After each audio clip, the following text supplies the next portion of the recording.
दोस्तों एक 35 साल की महिला होती है, उसका पति पहले ही गुजर चुका होता है और वो अपने घर में अब अकेली रह रही होती है। उसके जो बच्चे होते हैं बाहर शहर में रह रहे होते हैं। दोस्तों उसी के घर में एक बुजुर्ग आदमी रह रहा था जो उस घर में किराए पर रहता था। दोस्तों उस आदमी का उस महिला के साथ नाजायज़ संबंध थे। अब इन दोनों के नाजायज़ संबंध की जो इस तरह से आगे बढ़ती है कि ये दोनों हर रोज़ एक दूसरे के साथ संबंध बनाते थे अलग अलग पोजीशन में। लेकिन दोस्तों एक दिन अचानक से उस महिला की हत्या हो जाती है और जो बुजुर्ग आदमी होता है वो भी लापता हो जाता है, गायब हो जाता है। तो दोस्तों आखिर उस महिला की हत्या किसने की होगी और क्यों की होगी, तो आइए जानते हैं पूरी कहानी इस वीडियो में जानते हैं। पर वीडियो में आगे बढ़ने से पहले आप सभी से एक ही रिक्वेस्ट है कि वीडियो को लाइक कर दीजिए और चैनल को भी सब्सक्राइब कर दीजिए ताकि मेरा हौसला बढ़ता रहे। दोस्तों आज की सच्ची जो घटना है उत्तर प्रदेश के कानपुर के एक छोटे से गांव में जाने की गलमपुर में एक रीना नाम की औरत रह रही थी जो कि एक सरकारी स्कूल की टीचर थी। रीना के घर में उसके पति और उसके 2 बच्चे थे, यानी कि 2 बेटे थे, दोनों छोटे छोटे थे। उनका परिवार काफ़ी ज़्यादा अच्छा खासा चल रहा था, घर में किसी चीज़ की कोई कमी नहीं थी। और जो रीना का पति था वो कोई काम नहीं किया करता था, इसलिए वो घर पर ही रहा करता था। और जो उसकी बीवी थी वो सरकारी टीचर थी और जो सरकारी टीचर की सैलरी तो काफ़ी अच्छी खासी होती, इसलिए रीना के घर में कोई कभी पैसे की कमी नहीं हुई और ना ही किसी चीज़ की कोई कमी हुई। तो रीना और उसके पति हमेशा से प्लानिंग बनाए हुए थे कि जब उन लोगों के पास पैसा ज़्यादा इकट्ठा हो जाएगा तो वो लोग शहर जाकर शहर में ज़मीन खरीदेंगे और वहाँ पर घर बनाएंगे। बस इसीलिए काफ़ी वर्षों से जो रीना होती है पैसा इकट्ठा करती है, अपने सैलरी में से थोड़े थोड़े करके वो बचाती थी। और एक दिन वो आ जाता है, वही दिन जब रीना शहर में जाकर अपने पति के साथ कानपुर में ही एक अच्छा सा ज़मीन खरीदती है। ज़मीन खरीदने के बाद वहाँ पर 2-3 महीने के बाद वो घर बनाना स्टार्ट कर देती है। धीरे धीरे हर चीज़ अच्छा चल रहा होता है। रीना अपने ड्यूटी हरदम जाया करती थी, उसके बच्चे अच्छे से पढ़ रहे होते, घर में किसी चीज़ की कोई कमी नहीं होती है। दोस्तों धीरे धीरे करके उनका मकान जो है बनकर तैयार हो जाता है। उन्हें बहुत आलीशान मकान बनाती, ऐसा मकान बनाती कि लोग जब देखते तो देखते ही रह जाते। दोस्तों जब घर बनकर बिल्कुल तैयार हो जाता है तो जो रीना होती है वो अपने घर में बहुत बड़ा पूजा करवाती है, घर प्रवेश करवाती है। घर प्रवेश होने के बाद उसके पूरी फैमिली के बाद उसे शहर में जाने की कानपुर में शिफ्ट हो जाते हैं और वहीं पर सब लोग अपना काम शुरू हो जाते हैं। रीना अपनी ड्यूटी जाने लगती है और जब धीरे धीरे उसके बच्चे बड़े हो रहे थे तो उसके बच्चे को वो भेज देती बाहर पढ़ने के लिए। उसके बच्चे बाहर अब पढ़ रहे होते हैं और दोस्तों एक दिन अचानक से जो रीना के पति होते हैं उनका सड़क एक्सीडेंट में मौत हो जाती है। पति की मौत के बाद रीना काफ़ी ज़्यादा अकेली पड़ जाती है। किसी तरह अपने बेटे को फ़ोन करती है, दोनों बेटे घर आते हैं। उसका जो पति होता उसका पोस्टमार्टम होता है, पोस्टमार्टम होने के बाद जो डेड बॉडी उनके घर आते हैं उनका अंतिम संस्कार होता है। दोस्तों अंतिम संस्कार के बाद जो रीना के दोनों बेटे होते वो लोग अपनी पढ़ाई छोड़कर आए हुए होते हैं तो वो दोनों चले जाते हैं वापस अपने पढ़ाई करने के लिए। और जो इधर रीना होती है वो अब उतने बड़े घर में अकेले पड़ जाती है, लेकिन वो किसी तरह अपने आप को संभालती है और अपना ड्यूटी कंटिन्यू जारी रखती है। और धीरे धीरे ऐसे ही वक्त गुजर रहा होता है। जब रीना के बच्चे होते हैं दोनों तो बड़े हो जाते हैं, शादी के लायक हो जाते हैं। रीना अपने दोनों बेटों की शादी करवाती है, बड़ी ही धूमधाम से। घर में बहू एक आ जाती है। जब दोनों बेटों की शादी हो जाती है तो दोनों बेटे अपने अपने बीबी को लेकर वो लोग शहर चले जाते हैं, क्योंकि पढ़ाई कंप्लीट करने के बाद उन लोगों को वहीं पर जॉब मिल चुकी होती है। तो वो लोग अपने अपने बीबी को लेकर फिर से शहर चले जाते हैं। और जो इधर रीमा होती है वो फिर से उतने बड़े घर में अकेले पड़ जाती है। अकेले पड़कर उस घर में रहती थी और अपने ड्यूटी पर जाया करती थी। दोस्तों रीमा विधवा होने के बाद एकदम से अकेली पड़ जाती है, लेकिन रीमा की जो उम्र होती है वो 60 साल की होती है। लेकिन रीमा अपने पोटी को, अपने जिस्म को इस तरह से फिट रखती थी जैसे कि लगता ही नहीं थी, लगती थी रीमा 35 साल की नहीं बल्कि लगता है कि रीमा एकदम 16 से 18 साल की हो गई। और वो अपने अंदर की जवानी इस तरह से उफान मार रही थी कि कोई भी देखता बस फिसल जाता और किसी को लगता ही नहीं कि औरत विधवा है और इसकी उम्र इतनी ज़्यादा है। दोस्तों वो इतनी फिट रहती थी। इसी तरह से धीरे धीरे वक्त गुजर रहा होता। रीमा के बच्चे और बहू बाहर चले जाते, वो अपना ड्यूटी करती थी, स्कूल से आती थी, अपने घर का सारा काम वाम देखती और अकेले ही उस घर में रहा करती थी। दोस्तों वो एक दिन रीमा के स्कूल में एक हेडमास्टर ट्रांसफ़र होकर आता है। जब हेडमास्टर का नाम होता है राजेंद्र सिंह। राजेंद्र जी जो होते हैं और अपने फैमिली के साथ वहाँ शिफ्ट होना चाहते थे, इसलिए उनको एक किराए का मकान चाहिए हुआ था। वो इधर उधर तलाश करते हैं, लेकिन जिस तरह का उनको मकान चाहिए था उस तरह का उनका रूम नहीं मिल रहा था। अब इस वजह से वो बहुत ज़्यादा परेशान हो जाते हैं। स्कूल के कितने सारे स्टाफ को भी बोलते हैं कि अगर आप लोग के नज़र में कोई किराए का रूम हो, किराए का घर हो तो मुझे बताइएगा, मुझे घर की बहुत ज़्यादा ज़रूरत है, मैं अपने बीवी बच्चों के साथ यहाँ रहूँगा। दोस्तों काफ़ी लोगों को कहने के बाद भी राजेंद्र जी को मकान नहीं मिलता है। तो राजेंद्र सिंह जो होते हैं और रीमा जी से पूछते हैं कि आपके इलाके में कोई मकान है जो कि किराए पे दे पाए। तो जिसको जो रीमा होती है वो कहने लगी, आप मेरे ही घर में किराए के तौर पर रह सकते हो, क्योंकि मेरा जो मकान है वो बहुत बड़ा है और मेरे दोनों बेटे और बहू बाहर रहते हैं, तो मैं अपने घर में अकेले ही रहती हूँ, तो आप चाहो तो किराए के तौर पर मेरे ही घर में रह सकते हो। दोस्तों जो राजेंद्र सिंह होते हैं उनको थोड़ी राहत मिलती है और वो कहने लगते हैं कि चलो मेरी टेंशन ख़त्म हुई। उसके बाद उसी दिन शाम को राजेंद्र सिंह जाते हैं, रीमा जी के घर जाते हैं और वहाँ जाकर वो घर वगैरह देखते हैं, रूम देखते हैं, हर चीज़ अच्छा होता है, पानी, टॉयलेट, बाथरूम, हर चीज़ की सुविधा होती है। दोस्तों उसके अगले दिन राजेंद्र जी अपने बीवी और अपने दोनों बच्चों के साथ उस घर में शिफ्ट हो जाते हैं। दोस्तों राजेंद्र सिंह के जो परिवार में 4 लोग होते हैं, राजेंद्र जी, उनके बीवी माही, उनकी बेटी तनु और उनका बेटा विशाल, सभी लोग आकर उस घर में रहने लगते हैं। राजेंद्र जी के बच्चे उसी के गांव के स्कूल में पढ़ते थे। पढ़ने के बाद जो कुछ वक्त गुजरता है तो उनके दोनों बच्चे चले जाते हैं बाहर पढ़ने के लिए। और इधर जो राजेंद्र सिंह की बीवी होती है उनकी तबीयत पहले से ख़राब होती है माँ की, और वो घर का कुछ काम वगैरह नहीं कर पाती थी, इसीलिए राजेंद्र जी की उस घर में एक काम वाली को रखना पड़ता है। अब इसी तरह से वक्त गुजर रहा होता है धीरे धीरे करके। एक दिन दोस्तों अचानक से जो राजेंद्र जी की बीवी होती है माही जी, उनका स्वर्गवास हो जाता है, उनकी मृत्यु हो जाती है, क्योंकि उनकी बीमारी काफ़ी सालों से चल रही थी। बस माही जी दवा के ऊपर ही टिकी हुई थी, लेकिन एक दिन उनकी मौत हो जाती है। तो राजेंद्र जी जो होते हैं वो अपने दोनों बच्चों को फ़ोन करके बुलाते हैं और जब उनके बच्चे आ जाते हैं तो उनका अंतिम संस्कार किया जाता है। अंतिम संस्कार के बाद 1 हफ्ते उनके बच्चे राजेंद्र जी के साथ ही रहते हैं, फिर उनके बच्चे चले जाते हैं बाहर पढ़ने के लिए। अब इधर राजेंद्र जी भी अकेले हो चुके होते हैं और जो उधर रीमा जी होती वो भी अकेले पहले से घर में अपने रह रही थी, और इस तरह से दोनों अपनी ड्यूटी जाया करती थी। ड्यूटी में दोनों बातचीत करते थे, घर आने के बाद दोनों बातचीत करते थे। दोस्तों उन दोनों की जो नज़दीकियाँ थी वो धीरे धीरे आपस में बढ़ती जा रही थी और कहीं ना कहीं जो राजेंद्र जी थे वो रीमा को जो पसंद करने लगते हैं। दोस्तों जैसे कि जो रीमा जी होते हैं वो अपने कोटी को काफ़ी मोनटोन करके रखे हुए होते हैं और उनकी जवानी उस उम्र में भी उफान मार रही होती है। उनके अंदर जो जोश होता है, उनके जज्बा ख़त्म नहीं हुआ होता है, और इस तरह से धीरे धीरे रीमा जी जो होती हैं वो भी राजेंद्र जी के करीब आ जाती हैं दोनों, और अपनी मर्यादा को भूल जाते हैं। दोनों बूढ़े हो चुके हैं, दोनों के बच्चे बड़े हो चुके हैं, और जो रीमा जी हैं उनकी तो बहुएं भी हैं और बेटे भी हैं, साथ ही शादीशुदा हैं उनके दोनों बच्चे।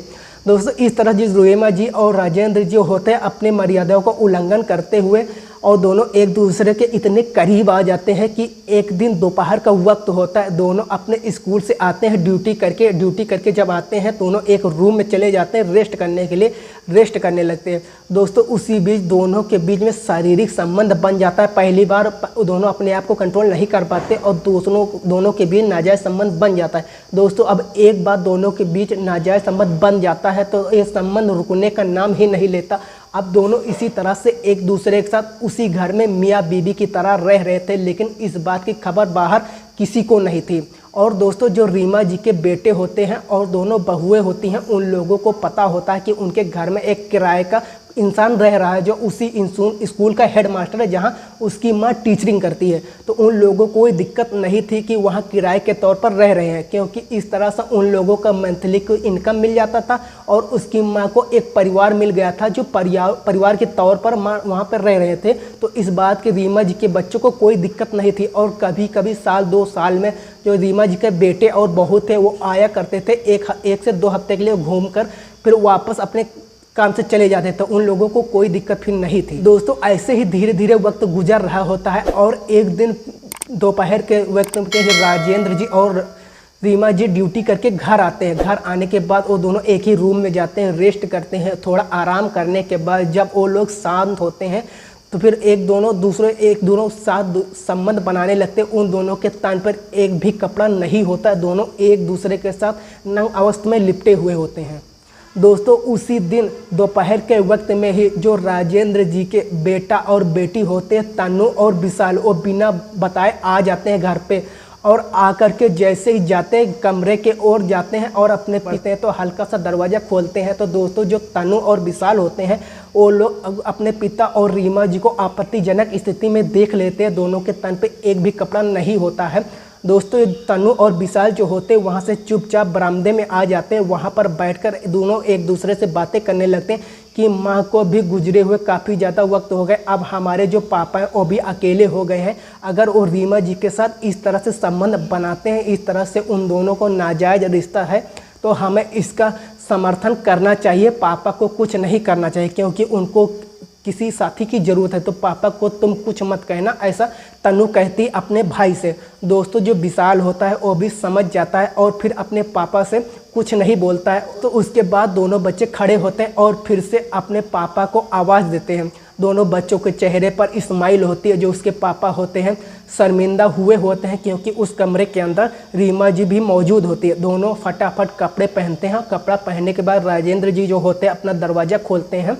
दोस्तों जो राजेंद्र जी कमरे का दरवाज़ा खोलते हैं तो उनके बच्चों के चेहरे पर स्माइल होता है। वो लोग ऐसे रिएक्ट करते हैं कि उन लोगों की जैसा लगता कुछ देखा ही नहीं, लेकिन राजेंद्र जो होते हैं अपने आप में शर्मिंदगी महसूस कर रहे होते हैं क्योंकि अंदर उसके साथ रीमा जी भी वहाँ मौजूद होती हैं। दोस्तों जो राजेंद्र जी के बच्चे होते तनु और विशाल अपने पिताजी के साथ एक हफ्ते रहते हैं। उसके बाद फिर दोनों भाई बहन चले जाते हैं शहर पढ़ने के लिए। दोस्तों राजेंद्र जी की जो बच्चे होते हैं उनको तो पता चल जाता है कि उनके पापा का और रीमा जी का नाजायज़ संबंध चल रहा है, लेकिन रीमा जी के बच्चों को और बहुओं को ये पता नहीं चल रहा कि उनके माँ का और राजेंद्र जी के उस घर में जो किराए के तौर पर रहते हैं उनका नाजायज़ संबंध चल रहा है। दोस्तों जो राजेंद्र जी के दोनों बच्चे चले जाते हैं फिर से वापस पढ़ने के लिए शहर, तो राजेंद्र जी अपने मन में ये सोचने लगते हैं कि मेरे बच्चों को तो पता चल गया है कि मेरा और रीमा जी का नाजायज़ संबंध है, फिर भी उन लोगों ने कोई विरोध नहीं किया। और इसी सर से जो राजेंद्र जी का हौसला होता है वो और ज़्यादा बढ़ जाता, उनका मन और आगे की ओर बढ़ने लगता है। दोस्तों उसके बाद जो राजेंद्र जी होते हैं वो रीमा जी के साथ और भी संबंध बनाने लगते हैं, अलग अलग पोजीशन में उनके साथ संबंध बनाने लगते हैं। उनका हौसला और ज़्यादा बढ़ जाता है। राजेंद्र जी की जितनी भी सैलरी आती थी वो सारे पैसे रीमा जी पर लुटाया करते थे, सारे पैसे रीमा जी को वो दे दिया करते थे। और जो उनके बच्चे बाहर पढ़ रहे होते हैं धीरे धीरे करके अपने बच्चों को पैसे भेजना बिल्कुल बंद कर देते। लगभग 2-3 से महीने फीस की उन लोगों को बंद हो जाती है। जब राजेंद्र जी का बेटा विशाल अपने पापा को फ़ोन करके पैसे मांगता था तो जो उनका पिता होता था राजेंद्र जी वो साफ मना कर देते थे कि मेरे पास पैसे नहीं, मैं कहाँ से आप तुमको दूंगा। दोस्तों इस तरह से दोनों की फ़ीस जो होती थी स्कूल की वो ज़्यादा बढ़ जाती है और स्कूल से कंप्लेन आने लगते हैं। एक दिन दोनों भाई बहन आते हैं अपने घर पे और अपने पिता से कहते हैं कि पापा आप इतने दिनों से पैसे क्यों नहीं भेज रहे, इतना ज़्यादा फ़ीस वहाँ पे बढ़ चुका है और मुझे हर रोज़ डांट सुननी पड़ती, कंप्लेन आती है कि बिल कब पे करोगे तुम लोग, तो आप ऐसा क्यों कर रहे हैं, आखिर ऐसी क्या बात है। तो दोस्तों जो राजेंद्र जी होते हैं वो कहते हैं कि आप मुझे ज़्यादा सैलरी नहीं मिल रही है और मेरा रिटायर होने का टाइम भी अब आ गया है, तो अब मैं आप तुम लोगों को पैसा नहीं दे पाऊँ। दोस्तों ये बात सुनने के बाद जो राजेंद्र जी का बेटा होता है विशाल, उसका पैरों का खून सर पर खोलने लगता है और वो फिर इधर उधर खूब छानबीन करता है। उसके अगले दिन चला जाता है राजेंद्र जी के स्कूल में जाकर पता करता है तो उसको पता चलता है कि उनकी जो सैलरी थी वो हर महीने ठीक टाइम पर मिल जाती है और अपनी ही सैलरी मिलती, उतनी ही सैलरी मिलती, कम नहीं हुई थी। और जो उधर उनके पिता थे राजेंद्र जी, उनका जो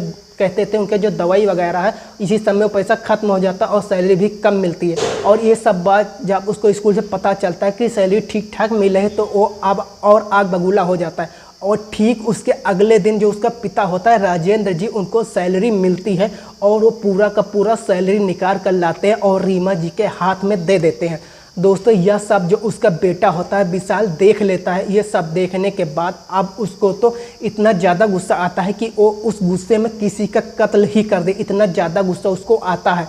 उसी दिन राजेंद्र जी जो होते हैं अपने बच्चे को कहते हैं अब मैं यहाँ नहीं रहूँगा, मैं घर जा रहा हूँ, वापस गांव जा रहा हूँ, अगर तुम दोनों को जाना है तो मेरे साथ चलो। दोस्तों जब राजेंद्र जी इतना कहते अपने बच्चों को, अगर तुम लोगों को जानना है कि नहीं तो दोस्तों तो तनु हो तो राजेंद्र जी की बेटी, वो अपना सामान पैक करती है और अपने पापा के साथ चली जाती है वापस गांव। लेकिन जो उसका बेटा होता है विशाल और उसी घर में रुक जाता है।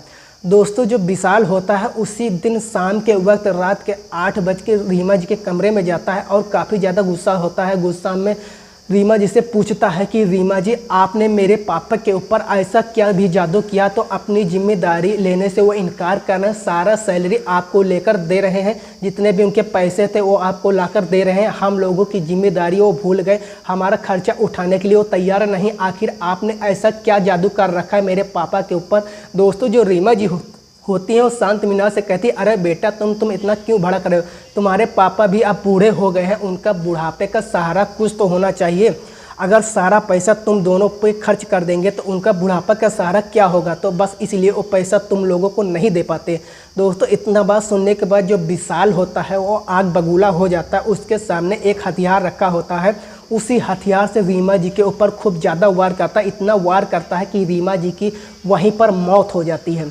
दोस्तों जब रीमा जी की मौत हो जाती है तो विशाल जो होता है उसका गुस्सा कभी भी शांत नहीं होता, वो अपने कपड़े उतारता है और रीमा जी के तन से पूरे कपड़े उतार देता है। उसके बाद विशाल अलग अलग पोजीशन में रीमा जी के साथ संबंध बनाता है। संबंध बनाने के बाद रीमा जी के कमरे में जो अलमारी होती है, कमरे में उस अलमारी सारे गहने लेता, सारे पैसा होते हैं, कैश होते हैं, सब वो लेकर के वो सब पैसे लेकर वहाँ से चला जाता है शहर। दोस्तों उसके अगले दिन के सुबह जब रीना जी के आस पड़ोस के लोगों को जब पता चलता है कि रीमा जी की हत्या हो गई, तभी गांव के एक आदमी को पुलिस को कॉल कर देता है। पुलिस भी मौके पर वहाँ पर पहुँच जाती है। जब पुलिस वहाँ पर पहुँचती है तो रीमा जी को उस हालत में देखती है तो गाँव के ही लोग कहते हैं कि इनके बच्चे बाहर रह रहे हैं। तो पुलिस वाले गाँव के लोगों से बच्चों को नंबर लेती है और रीमा जी को दोनों बेटों को फ़ोन करती है। रीमा जी के दोनों बेटे और उनकी दोनों बहुएं तुरंत फ्लाइट से अपने घर आती हैं, अपने गांव आती हैं। तो वहां आने के बाद उनके बच्चे बताते हैं कि मेरी मां के साथ यहां पर एक किराएदार भी रहता था जिनका नाम राजेंद्र सिंह था। राजेंद्र सिंह जो थी मेरे माँ जी स्कूल में पढ़ाती थी, उसी स्कूल के वो प्रिंसिपल भी है। दोस्तों उसके बाद जो पुलिस वाले होते हैं राजेंद्र जी का नंबर लेते हैं और उनको कॉल करते हैं। कॉल करके उनको वहीं पर घटना स्थल पर बुलाते हैं। जब उनको घटना स्थल पर बुलाते हैं, जब उनसे पूछताछ की जाती है तो राजेंद्र जी बताते हैं कि मैं तो कल ही यहाँ से सुबह से अपने वापस गांव चला गया था अपनी बेटी के साथ, मेरा बेटा यहाँ पर था और कुछ दिनों के मेरा बेटा मुझसे झगड़ा कर रहा है पैसों के लिए कि फीस रुकी हुई, आप खर्चा नहीं दे रहे हैं, कहीं हो ना हो वही वैसा कर सकता है। दोस्तों लेकिन जो पुलिस वालों को यकीन नहीं हो रहा था, राजेंद्र जी और उनकी बेटी का मोबाइल नंबर लेते हैं, फ़ोन लेते हैं, दोनों को लोकेशन निकालते हैं कि उस दिन वो लोग यहाँ पे थे या नहीं। तो दोस्तों जो लोकेशन निकलता है उससे साफ पता चल जाता है कि राजेंद्र जी और उनकी बेटी तनु वहाँ पे नहीं थे। दोस्तों उसके बाद जो पुलिस वाले होते हैं राजेंद्र जी के बेटे यानी कि विशाल को पुलिस वालों को ढूंढने लगते हैं और पुलिस छानबीन करने के बाद विशाल पकड़ में आ जाता है। पुलिस वाले उसको थाने लेकर आते हैं। थाने ले जाने के बाद वहां उसे पुलिस पूछताछ की जाती है, लेकिन विशाल कुछ नहीं बता रहा होता है। जब 2-4 डंडे पड़ते हैं विशाल को, तब वो अपना जुर्म कबूल कर लेता और कहता है कि मैंने ही रीमा जी को मारा है। दोस्तों जब सारा सबूत सामने आ जाता है, हकीकत सामने आ जाती है पुलिस वालों के साथ, उसके बच्चा जो विशाल होता है राजेंद्र सिंह का बेटा, पुलिस वाले उसको गिरफ्तार कर सलाखों के पीछे भेज देते हैं। तो दोस्तों ये थी आज की पूरी कहानी आप लोगों के सामने। आप लोगों की कहानी कैसी लगी कमेंट सेक्शन में हमें ज़रूर बताएं, अपनी अपनी राय जरूर दें। दोस्तों इस घटनाक्रम को सुनाने का उद्देश्य किसी भावनाओं को ठेस पहुंचाना नहीं है, बल्कि समाज को जागरूक करना है, समाज को, ताकि आप अपना फैमिली का ख्याल रख सके। तो दोस्तों कहानी कैसी लगी कमेंट में ज़रूर बताएँ। तो आपको स्टोरी कैसी लगी हमें कमेंट करके जरूर बताएं। हम मिलते हैं दूसरी स्टोरी में। आप जरूर चैनल को सब्सक्राइब करिएगा, वीडियो को लाइक करिएगा। मिलते हैं दूसरे वीडियो में। जय हिंद, जय